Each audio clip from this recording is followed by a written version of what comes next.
The massive alien ship dropped out of hyperspace with a flash of blue light that lit up the darkness near Jupiter. Commander Vexera stood on the bridge of the Starweaver, watching the small human cargo vessel through the viewing screen. The ship looked old and beaten up, with rust marks along its hull and patches welded over holes. It was exactly what she expected from a primitive species. "Send the standard greeting," Vexera ordered. Her voice carried the authority of someone who had done this many times before. The Zephyrians had been exploring the galaxy for thousands of years, meeting new species and bringing them into the fold of galactic civilization. It was always the same pattern. The primitive species would panic, surrender, and beg for mercy. Then the Zephyrians would graciously accept them as workers and servants. The human ship was called the Liberty Dawn, and its captain was Jake Morrison. He was hauling mining equipment to the outer colonies when his sensors picked up the alien vessel. The ship was 10 times bigger than his own and clearly had technology far beyond anything humans had built. Most captains would have turned around and run for Earth as fast as their engines could carry them. Jake Morrison did something different. He opened a communication channel and said, "Well, hello there, neighbors. It's quite a ship you have. There. Welcome to our corner of space." On the Starweaver's bridge, Vexera blinked her large golden eyes in surprise. The translation systems were working perfectly, but the human's response made no sense. Where was the fear? Where was the panic? The human was talking to them like they were old friends meeting at a space station.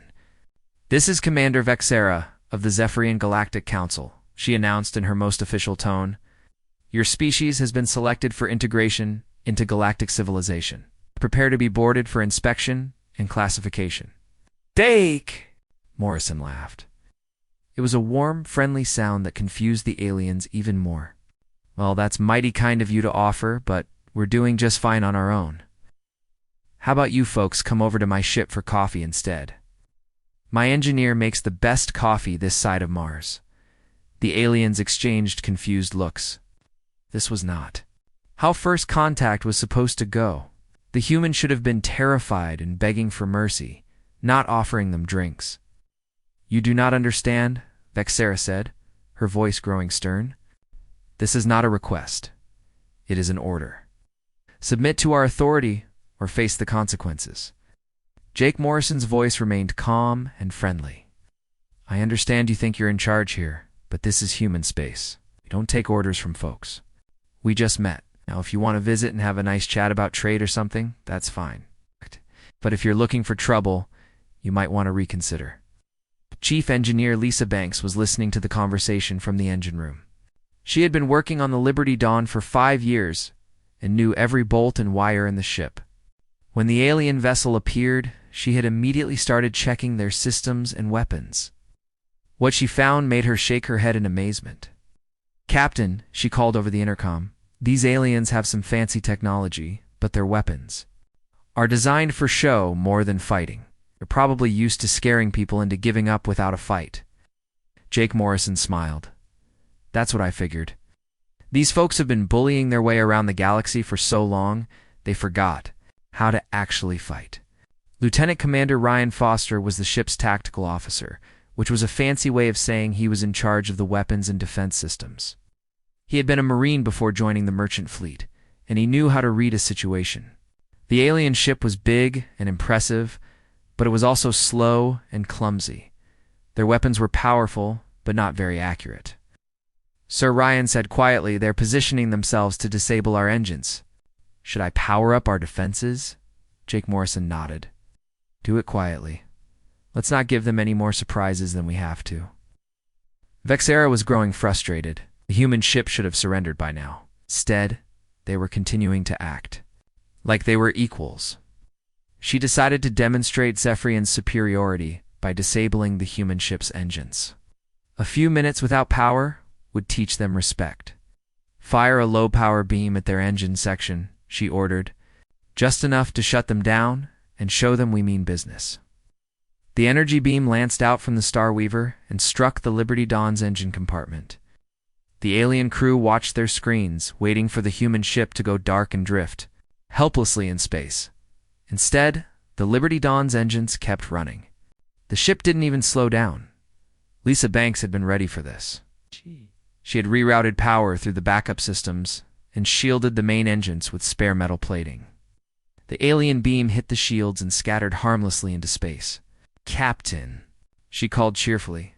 "They just tried to disable our engines." "Didn't work, though. Want me to send them a thank you note?" Jake Morrison's voice hardened slightly. "That wasn't very friendly of them. Ryan, target their weapon systems. Don't fire unless I give the order, but let them know we're not helpless." Ryan. Foster's fingers danced over his controls. The Liberty Dawn's weapons were not as advanced as the alien ships, but they were more accurate and better maintained. He locked onto the Star Weaver's main guns and waited for orders. On the alien ship, alarms began to sound.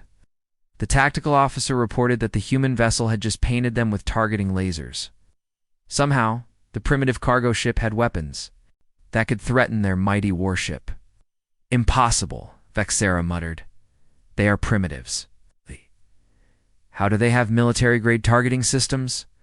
The answer was simple. Humans had been fighting each other for thousands of years, even there. Cargo ships carried weapons because space was a dangerous place. Pirates, raiders, hostile governments meant that any ship traveling alone needed to be able to defend itself. Jake Morrison opened the communication channel again. Now, that wasn't very polite. "We invited you for coffee, and you tried to shoot us. Where I come from, that's considered rude behavior." Vexthera's voice was tight with anger. "You will submit to our authority immediately, or we will destroy your ship." "I don't think so," Jake Morrison replied calmly. "See, the thing is, we humans have been dealing with bullies for a long time. We've learned that the best way to handle them is to stand up and show them you're not afraid. So here's what's going to happen.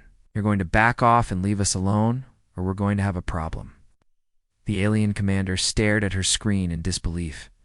A single human cargo ship was threatening her massive warship. It was impossible. It was insane.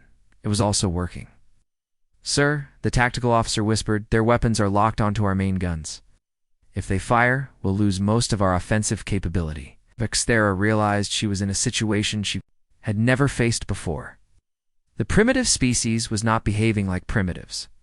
They were acting like they had experience with warfare, and weren't afraid of a fight. Jake Morrison's voice came over the speakers one more time. "I'm going to give you folks some friendly advice. We humans have a saying, don't start a fight you can't finish. You might want to think about that." The Star Weaver slowly backed away from the Liberty Dawn. Vexthera. The screw watched in stunned silence as the small human ship continued on its course, completely unafraid of the massive alien vessel. "Commander," the communications officer said. "Quietly, what do we do now?" Vexthera stared at the human ship until it disappeared into the darkness. For the first time in her career, she had encountered a species that refused to be intimidated. The humans had not only stood up to the Zephyrians, but had actually threatened them. "We report back to the Council," she said finally. "They need to know that these humans are not what we expected. The first contact mission had gone very wrong. Instead of finding another weak species to add to their collection, the Zephyrians had discovered something they had never encountered before, a species that was not afraid of them." Jake Morrison turned to his crew and grinned. "Well, that was interesting. I guess we're not alone in the universe after all." Lisa Banks laughed from the engine room. "Think they'll be back?" "Oh, they'll be back," Jake Morrison said. "But next time, they might think twice before trying to push us around." Liberty Dawn continued toward the outer colonies, carrying its cargo and the news that humanity had just made first contact with an alien species. It was the beginning of a new chapter in human history, and it had started with a simple message. Humans were not afraid. High Counselor Zexmari sat in the Grand Chamber of the Galactic Council, reading Commander Vexthera's report for the third time. The holographic display showed footage from the encounter with the human cargo ship, and each viewing made the situation more troubling. The humans had not only refused to surrender, but had actually threatened a Zephyrian warship. "This cannot be accurate," muttered Counselor Thylak from the Montari delegation. "No primitive species has ever behaved this way during first contact." Smari's tentacles writhed with anxiety. In 3,000 years of galactic expansion, the pattern had always been the same. New species would panic, submit, and gratefully accept their place in the galactic order. The humans had broken that pattern completely. Send a full diplomatic mission, Zexamari ordered. We need to understand what we are dealing with. 3 weeks later, the diplomatic vessel Harmony's Voice arrived at Earth's solar system. This time, the aliens came in peace, carrying gifts and offers of trade.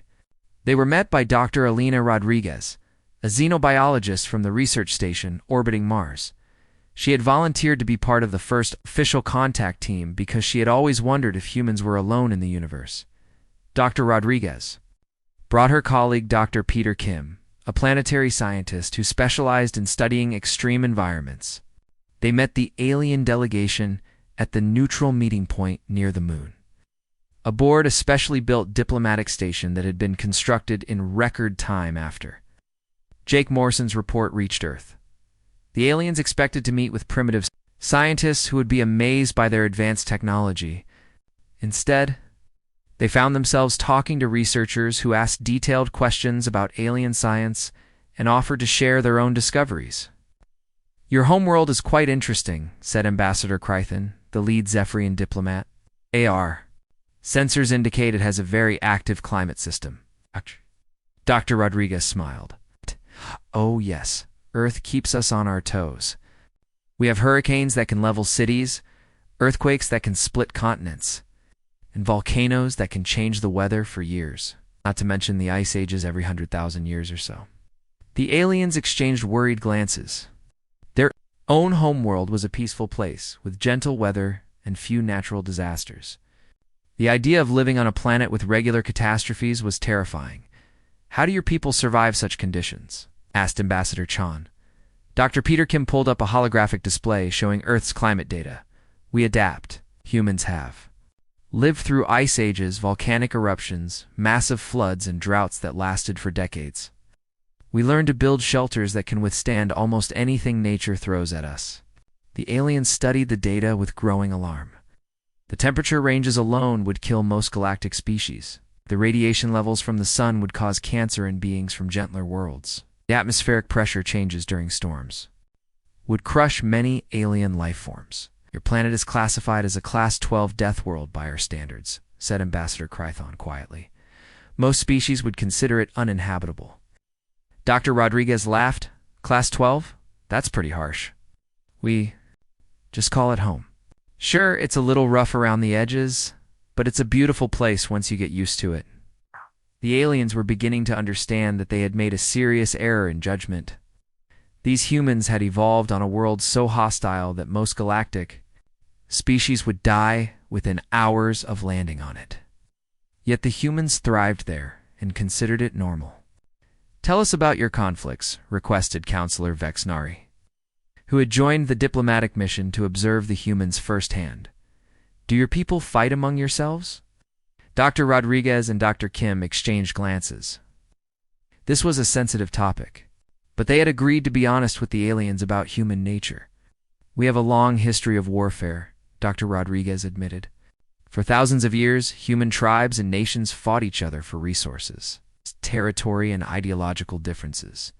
We've only recently learned to work together on a global scale." Lieutenant Colonel Amanda Price joined the conversation at this point.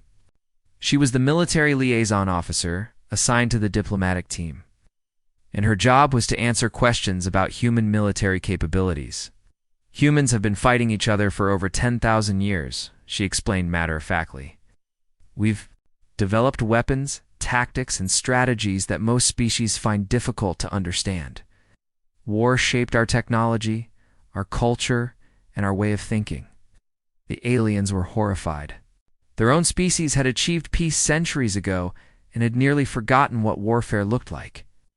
The idea of a species that had spent millennia perfecting the art of killing was deeply disturbing. "What kinds of weapons do you possess?" asked Ambassador Krythan, though he wasn't sure he wanted to know the answer. Lieutenant Colonel Price brought up a historical display showing the evolution of human weapons. "We started with sticks and stones, then moved to metal weapons, gunpowder, and eventually nuclear weapons.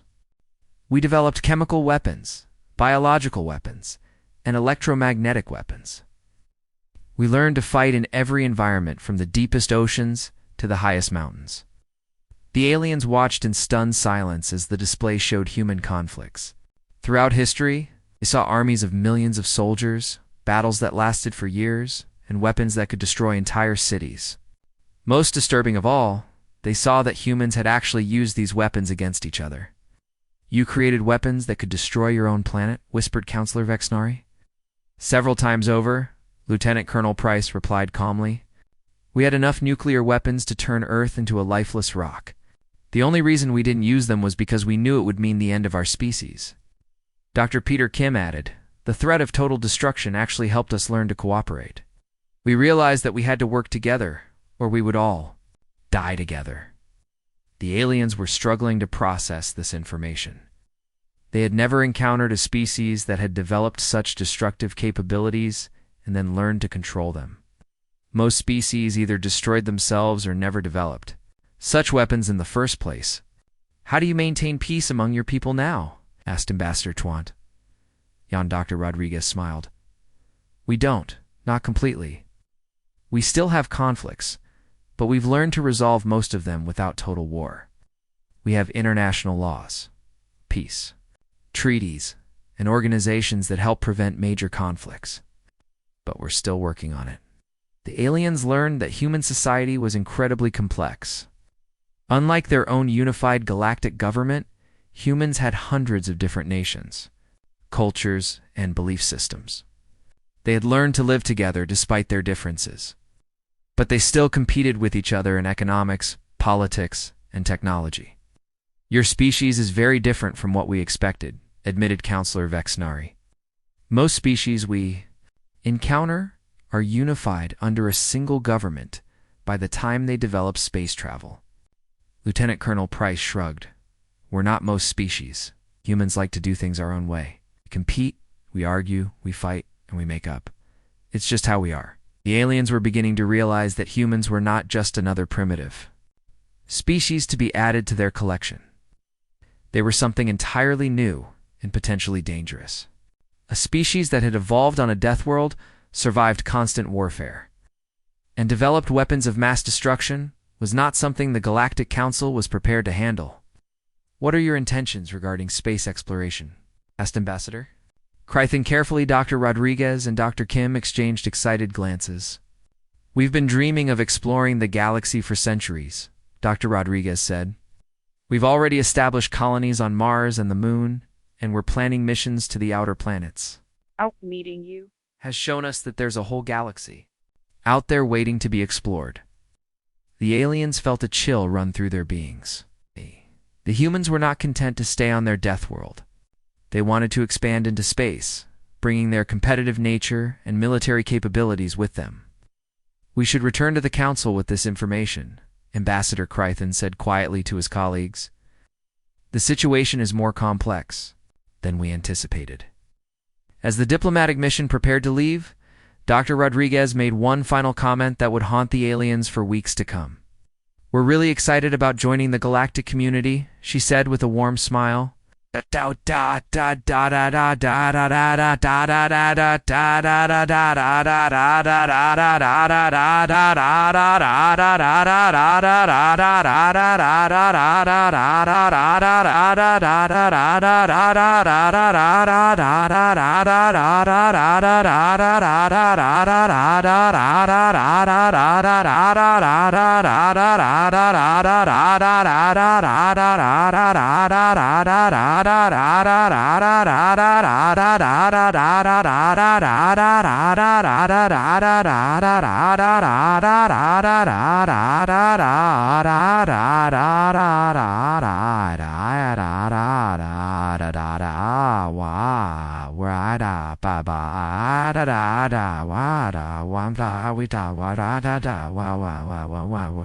Have so much to learn and so much to offer.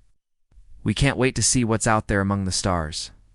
The aliens left Earth's solar system with a complete reassessment of the human species. They were not dealing with primitives who could be easily controlled. They were facing apex predators from a death world who had spent millennia learning to survive in conditions that would kill most galactic citizens. The humans were coming to the galaxy, and the aliens were no longer sure they were ready for them. The emergency session of the Galactic Council was unlike anything in recorded history. Representatives from dozens of species filled the great chamber, their voices creating a buzz of nervous conversation. High Counselor Zexmari called for order as the full report on humanity was about to be presented. "The situation is far more serious than we initially believed," announced Counselor Vexnari, who had personally observed the humans during the diplomatic mission. "These beings are not primitive savages. They're something we have never encountered before." The Council had demanded a complete assessment of human military capabilities before deciding how to proceed. What they discovered would change everything. "They thought they knew about warfare and survival, Captain." Danny Walsh of the human destroyer USS Defiant had been assigned to give the alien observers a demonstration of standard human military technology. He had served in the Earth Defense Force for 15 years and had seen action in the Martian Independence War and the asteroid belt conflicts. To him, this was just another day showing off human engineering to foreign dignitaries. "This is a typical human warship," Captain Walsh explained as he gave the alien observers a tour of his vessel. "She's about middle range for our fleet. Nothing too fancy, but she gets the job done." The aliens followed him through corridors lined with weapon systems they had never seen before. The ship's design was completely different from their own vessels. Where alien ships were built for comfort and ceremony, human ships were built for one purpose: fighting other ships and winning. "These are our main guns," Captain Walsh said, patting a massive cannon that took up most of the forward section. "They can punch through a kilometer of solid steel or crack open an asteroid if we need to clear a navigation hazard." The aliens stared at the weapon in horror. It was 3 times more powerful than their own ship-killing weapons, and Captain Walsh was talking about it like it was a simple tool. "What about defensive systems?" asked Observer Clythan, trying to keep his voice steady. Captain Walsh led them to the bridge, where the tactical displays showed a bewildering array of defensive technologies. "We've got energy shields, armor plating, point defense systems, and electronic warfare suites. The idea is to make it very expensive for anyone to attack us." The aliens learned that human warships were designed to fight multiple enemies at once while taking massive damage and continuing to function. Every system had backups. Every weapon could be manually operated. And every crew member was trained to fight even if the ship was crippled. "Your people have clearly put a lot of thought into ship-to-ship combat," observed Counselor Thylock nervously. Captain Walsh nodded. "We've been fighting wars in space for over a century. Started with conflicts between Earth and the Mars colonies. Then the asteroid miners got involved, and before we knew it, we had a full-scale space navy. We learned that space combat is different from fighting on planets, so we had to develop new tactics and technologies." The aliens were beginning to understand that humans had not only developed advanced military technology, but had actually used it in real conflicts. Their own fleets were designed for policing actions against unarmed civilians, not for fighting against other military forces. Dr. Rachel Thompson, a military historian from the Earth Defense University, joined the discussion to explain the theoretical aspects of human warfare. She was a small woman with gray hair and kind eyes, but her knowledge of military history was encyclopedic. "Human warfare evolved over thousands of years," she explained, pulling up holographic displays showing historical battles. "We learned to fight in every environment: land, sea, air, and space. We developed strategies for fighting enemies who were stronger, faster, or more numerous than we were." The aliens watched in growing horror as Dr. Thompson showed them battles where humans had fought against impossible odds and won through superior tactics, better training, and sheer determination. "This is the Battle of Thermopylae," she said, showing ancient Greek warriors holding off a massive Persian army. 300 soldiers held off an army of thousands for 3 days, buying time for their allies to prepare. The display changed to show more recent conflicts.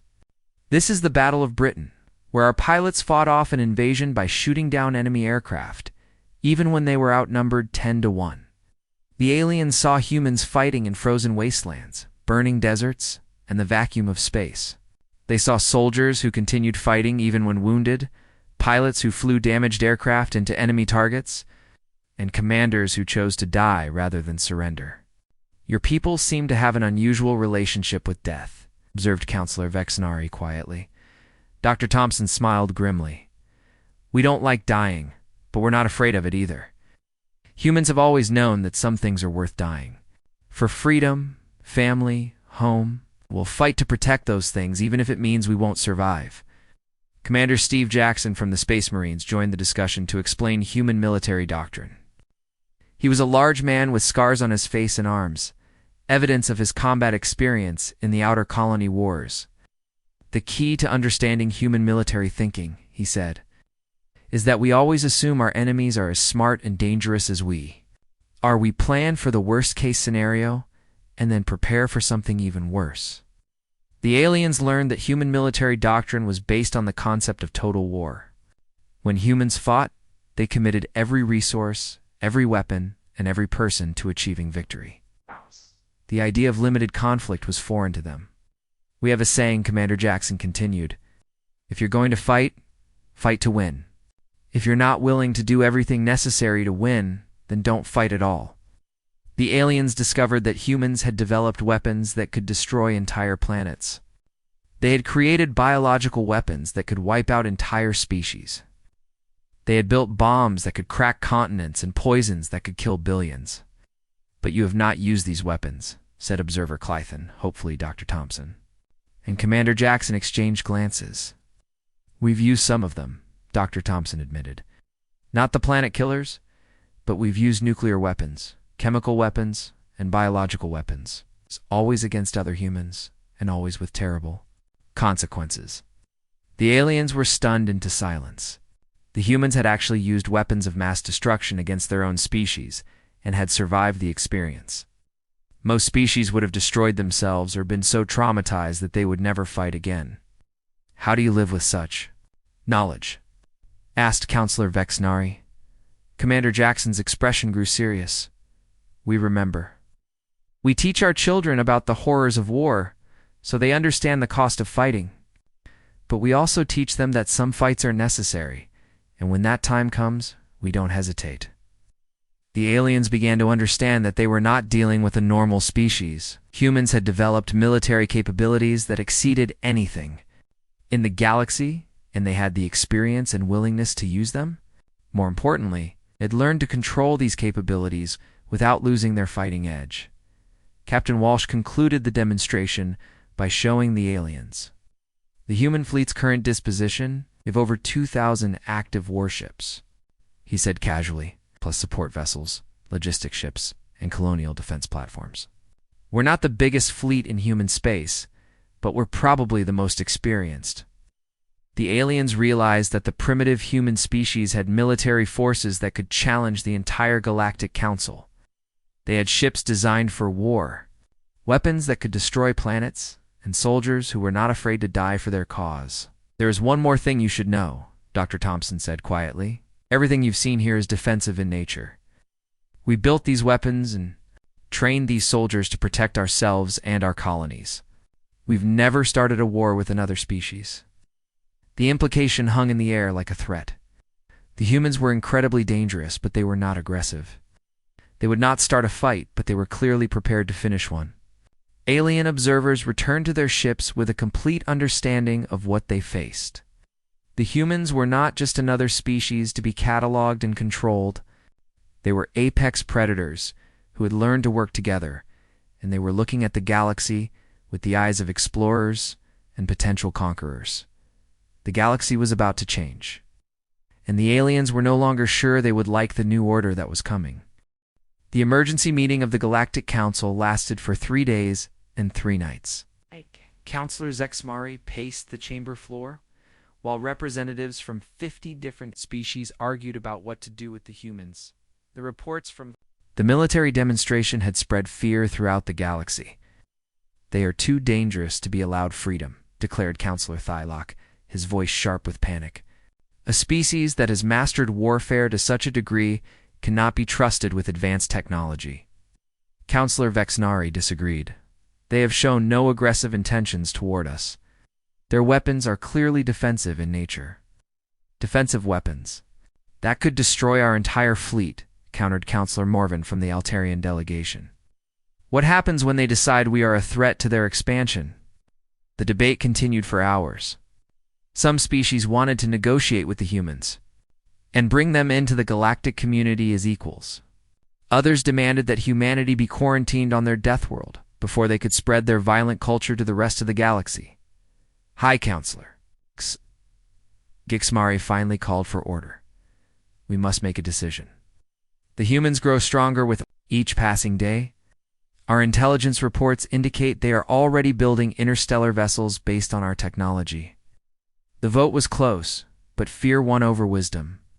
The Galactic Council decided that humanity posed too great a threat to galactic peace.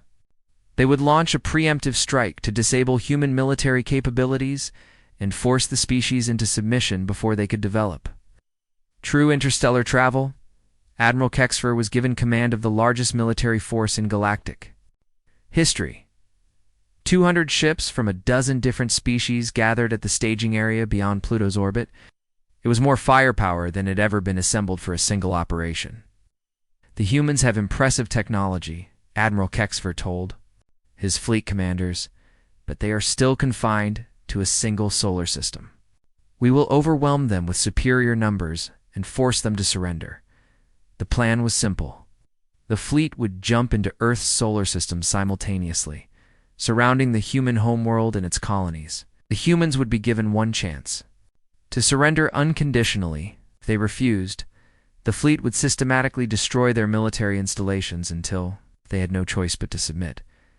What the aliens did not know was that the humans had been preparing for this possibility.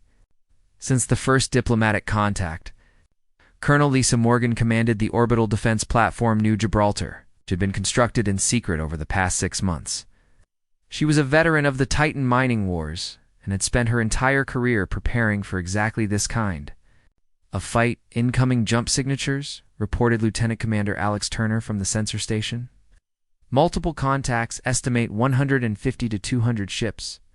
Colonel Morgan smiled grimly. Right on schedule, signaled the fleet. Operation Homecoming is now active. The alien fleet dropped out of hyperspace in perfect formation, surrounding Earth and its major colonies. Admiral Kexvar opened communications immediately, broadcasting on all frequencies. People of Earth, his voice boomed across the solar system. You are surrounded by the combined fleets of the Galactic Council. Surrender immediately and submit to our authority, or face the consequences of your defiance. The response came from Admiral Kate Phillips, commanding the human defense fleet from her flagship, the battleship Enterprise. She was calm and professional, but there was steel in her voice. This is Admiral Phillips of the Earth Defense Force. You are in violation of human territorial space. Withdraw immediately, or we will consider this an act of war. Admiral Kexer laughed. You have perhaps 50 ships. We have 200. Your choice is simple. Surrender or be destroyed. We tried to be friends, Admiral Phillips replied. You chose to be enemies. This was a mistake. The battle began when the aliens opened fire on the orbital defense platforms. They expected to sweep aside the human defenses and force a quick surrender. Instead, they discovered that the humans had spent the last 6 months turning their entire solar system into a fortress. The first alien ships to attack New Gibraltar were met by defensive systems that should not have existed. Colonel Morgan had taken the alien technology observed during diplomatic exchanges and combined it with human engineering to create weapons the aliens had never seen before. Firing main batteries, she announced calmly as massive railguns hurled projectiles at near-light speed into the attacking alien ships. The kinetic weapons punched through alien shields like they were made of paper, turning proud warships into expanding clouds of debris. Captain Tony Martinez commanded the battleship Defiance, leading a squadron of human destroyers in a flanking attack against the alien formation. His ships had been hidden in the asteroid belt, waiting for the perfect moment to strike. All ships, this is Defiance, he broadcast. Target their command ships first. Let's cut the head off this snake. The human fleet that emerged from the asteroids was smaller than the alien force, but it was designed specifically for this kind of fight. Human warships were built to engage multiple enemies while taking massive damage and continuing to function. Every ship was crewed by veterans who had fought in the brutal conflicts of human space. The aliens quickly discovered that their weapons, designed to intimidate primitives, were inadequate against human defensive systems. Human ships had layered shields, redundant armor, and point defense systems that could intercept incoming fire with deadly accuracy. "Sir," reported the tactical officer aboard Admiral Kexfer's flagship, "we're losing ships faster than we're destroying them. The humans are targeting our weapons and engines with surgical precision." Admiral Kexfer stared at his tactical display in disbelief. His carefully planned attack was falling apart. The humans were not just defending themselves, dismantling his fleet with tactics he had never encountered before. Captain Sarah Blake commanded the heavy cruiser Yorktown, which had been stationed near Mars as a backup defense. When the alien fleet split up to attack multiple targets, she led her ship directly into the center of their formation. "All weapons, fire at will," she ordered. "Let's show them what happens when you threaten our home." The Yorktown fought like a berserker, her guns blazing in all directions as she tore through the alien formation. Her crew worked with mechanical precision, reloading weapons, rerouting power, and repairing damage even as enemy fire hammered their shields. The aliens had expected a quick victory against a primitive species. Instead, they found themselves fighting a military force that had been forged in the fires of constant conflict. Human ships fought like cornered wolves, using every trick and tactic developed over centuries of warfare. "Admiral, the communications," officer reported to Admiral Kexfer. "We're receiving surrender requests from 12 of our ships. The humans are broadcasting demands for our unconditional surrender." Admiral Kexfer felt a chill run through his body. His mighty fleet was being defeated by a force half its size. The humans were not just winning, they were making it look easy. "Admiral." Phillips opened communications with the alien fleet as human ships surrounded the surviving alien vessels. Her voice was calm, but carried the authority of someone who had just won a decisive victory. "Alien fleet," she said, "you came here to conquer us. You have failed. Your ships are surrounded and outgunned. I am offering you one chance to surrender. Accept it, or we will continue this fight until every one of your ships is destroyed." The battle had lasted less than 6 hours. Mighty Galactic Council fleet, the largest military force in recorded history, had been completely defeated by human defenders, who had been preparing for this fight for months. Admiral Kexfer looked at his tactical display, which showed only 60 of his original 200 ships still capable of fighting. The humans had captured or destroyed the rest while suffering minimal losses themselves. "We surrender," he said quietly, the words bitter in his mouth. The aliens had come to Earth expecting to fight primitives with simple weapons. Instead, they had encountered a military force that combined advanced technology with centuries of tactical experience and an absolute refusal to accept defeat. The galaxy had just learned that humans were not just dangerous in theory, they were the most effective military force anyone had ever encountered. And they had just announced their presence to the universe in the most dramatic way possible. The news of the Galactic Council fleet's complete defeat spread across the galaxy like wildfire. Species that had served the Council for thousands of years suddenly found themselves questioning everything they thought they knew about power and warfare. The humans had not just won a battle, it shattered the foundation of galactic civilization. High Counselor Zexamari stood before an empty chamber. Half the council representatives had fled to their homeworlds in panic, while the others sat in stunned silence. The holographic display showed the aftermath of the battle. Human ships patrolling the space lanes, captured alien vessels being studied in Earth's shipyards, and most terrifying of all, human colonies being established on worlds throughout the outer systems. "How is this possible?" whispered Counselor Thylock, his voice barely audible. "We sent 200 ships. They destroyed us with 50. The answer came from Admiral Kexfer, who had been released from human custody to deliver their terms to the Council. His once proud uniform was torn and stained, and his eyes held the hollow look of someone who had witnessed the impossible. "They were ready for us," he said quietly. "Every move we made, they'd already planned for. Every weapon we fired, they had a counter for. They fought like they had been preparing for this war their entire lives. 3 weeks after the battle, the human delegation arrived at the council station. General Patricia Young led the group, flanked by Ambassador Kevin Clark and Admiral Robert Stone. They came in a single ship, sleek destroyer that could have easily destroyed the entire council station if they had chosen to. The aliens who met them at the docking bay were shocked by how ordinary the humans looked. These were the beings who had defeated the mightiest fleet in galactic history, yet they appeared no different from any other species. General Young was a middle-aged woman, with graying hair and kind eyes. Ambassador Clark was a young man who smiled easily and spoke with genuine warmth. Admiral Stone was tall and quiet, with the bearing of someone who had seen too much combat. "Thank you for agreeing to meet with us," Ambassador Clark said as they entered the council chamber.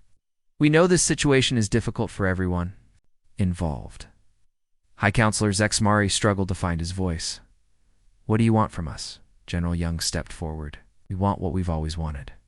Recognition as a sovereign species, access to galactic trade routes, and representation in the Galactic Council. We also want formal apologies to the families of the humans who died defending their homes." The terms were surprisingly reasonable. The aliens had expected demands for tribute, territory, or submission. Instead, the humans simply wanted to be treated as equals. "And if we refuse?" asked Counselor Vexnari. Admiral Stone spoke for the first time, his voice calm but carrying an edge of steel. "Then we'll make our own way in the galaxy, with or without your cooperation." The implications were clear. The humans had proven they could defeat any military force the galaxy could assemble. If the Council refused to work with them, the humans would simply take what they needed. "We also need to discuss reparations," General Young continued. "Your attack killed 3,000 human military personnel and destroyed several civilian installations. We expect compensation for these losses." Aliens realized they were in the unprecedented position of negotiating with a species that was stronger than they were. For 3,000 years, the Galactic Council had been the ultimate authority in known space. Now they were being dictated to by beings from a single solar system. Director Samuel Harris of the Human Colonial Authority joined the discussion via holographic projection from his office on Mars. He was responsible for planning humanity's expansion into space, and his presence made the aliens even more nervous. "We've already established colonies on 14 worlds in this sector," he announced cheerfully. "Most of them are planets you folks classified as uninhabitable. Turns out they're quite nice once you get used to them." The aliens were horrified to learn that humans were colonizing death worlds that would kill most galactic species within hours. Planets with toxic atmospheres, extreme temperatures, and deadly radiation were being turned into thriving human settlements. "We're not trying to take over the galaxy," Director Harris continued. "We just want our fair share. There are plenty of worlds out there that nobody else wants. We're happy to take those off your hands." The problem was that humans considered uninhabitable worlds to be prime real estate. Their definition of a suitable planet included places that other species viewed as hell worlds. This meant that human expansion would not necessarily conflict with other species. But it also meant that humans would soon control some of the most resource-rich and strategically important worlds in the galaxy. Ambassador Clark brought up the issue of trade. "We're very interested in establishing commercial relationships with all galactic species. Humans are natural traders and inventors. We think we have a lot to offer." The aliens learned that human technology had advanced rapidly since first contact. They had not only reverse-engineered alien technology, but had improved upon it in ways that seemed impossible. Human computers were faster, human weapons were more accurate, and human ships were more efficient than anything the galaxy had ever seen. "How did you develop such advanced technology so quickly?" asked Counselor Thylock. General Young smiled. "Competition. When humans see something that works, we immediately try to make it work better. We've been doing it for thousands of years." Aliens began to understand that they were dealing with a species that was naturally inclined to improve everything they encountered. Human engineers had looked at alien technology and seen it not as advanced science, but as a starting point for their own innovations. Admiral Stone, a addressed the military situation directly. We know our victory has caused concern throughout the galaxy. We want to make it clear that we have no interest in conquest. We will defend ourselves and our colonies, but we won't start wars with other species. The aliens found little comfort in this assurance. The humans might not want to conquer the galaxy, but they had demonstrated that they could if they chose to. Their military superiority was so complete that resistance would be futile. What guarantees can you offer that you won't become aggressive in the future? Asked High Counselor ZEX. Single quotes Mari. Ambassador Clark's expression grew serious. That has kept humans from destroying ourselves for the past century. We learned that some fights aren't worth winning. But we also learned that some fights are necessary. The humans introduced a concept that was foreign to most galactic species: mutually assured destruction. They were willing to coexist peacefully with other species, but they had made it clear that any future aggression would be met with overwhelming force. We call it peace through strength, General Young explained. We're strong enough to defend ourselves, so nobody has to test whether we're bluffing. The negotiations continued for days. The aliens found themselves agreeing to terms they never thought they would accept. The humans would be granted full membership in the Galactic Council, with voting rights equal to the oldest species. Human colonies would be recognized as sovereign territory. Human ships would have free passage through all galactic trade routes. In return, the humans agreed to respect existing territorial claims and to participate in the galactic legal system. They also agreed to share some of their technological advances, though they retained the right to keep their most advanced military technology secret.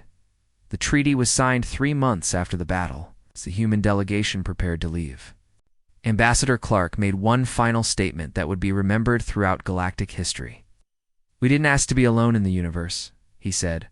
"We're glad we're not. We look forward to learning from you, trading with you, and maybe even becoming friends. But we want to be clear about one thing. We're not going back to our little corner of space and pretending the galaxy doesn't exist. We're here to stay." The age of alien dominance was over. The galaxy now belonged to everyone, but everyone knew who had the biggest guns. The humans had emerged from their death world to claim their place among the stars, and they had done it on their own terms. Species throughout the galaxy began to adapt to the new reality.